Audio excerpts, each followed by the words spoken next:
Now we come to second round concluding remarks. Though the 5-minute provision, but not necessarily, depending on the comment, you can finish earlier if you want. We will start with General Singh. You have already commented about the defense sector. Now, taking into account all the factors which you have mentioned and others have mentioned, how do you see India-US defense cooperation coming years? Very briefly, sir. No, thank you very much, Ambassador.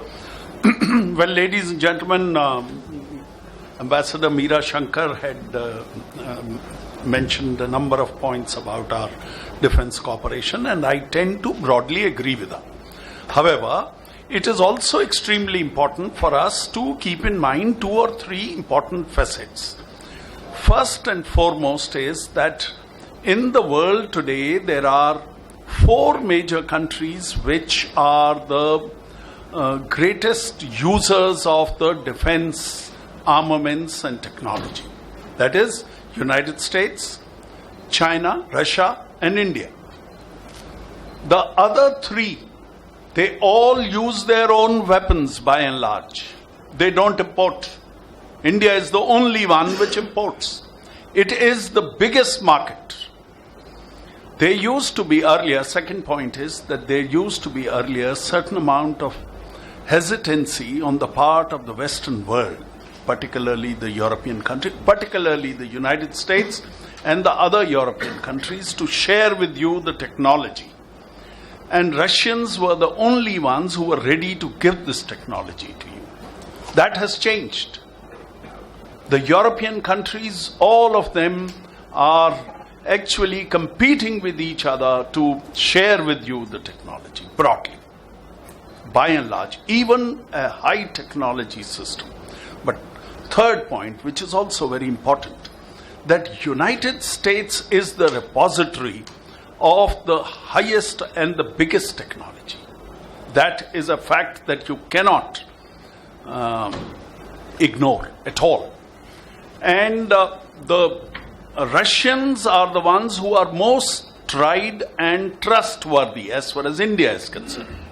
But however, that technology is not good enough.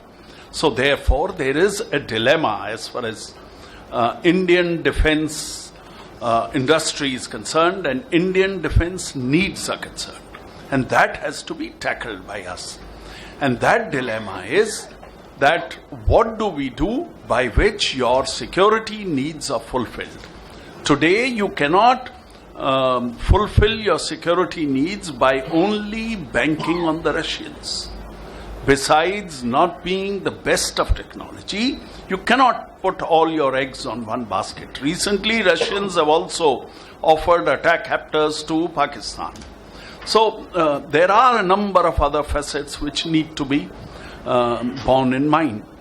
The other point which is also extremely important, that is defense technology or is the defense trade by itself should be used as a vehicle for propping up your relationships between the 2 countries?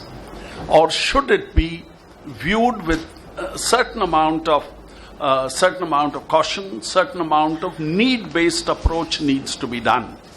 If we get better technology or as good technology from the Europeans, why should we go to another country which is probably which may not be all that willing to share their technology or would share their technology with certain amount of conditionalities? I think these are some of the questions which we need to answer. But having said all this, the current and this, like I mentioned earlier, this Obama's visit has gone off very, very well. There is no denying that fact.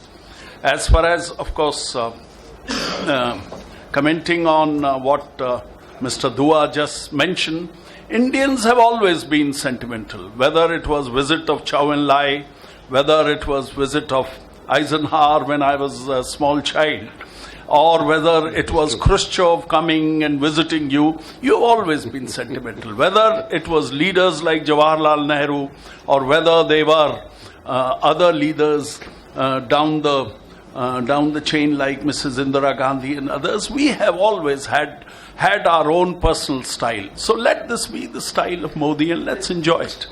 Thank you very much.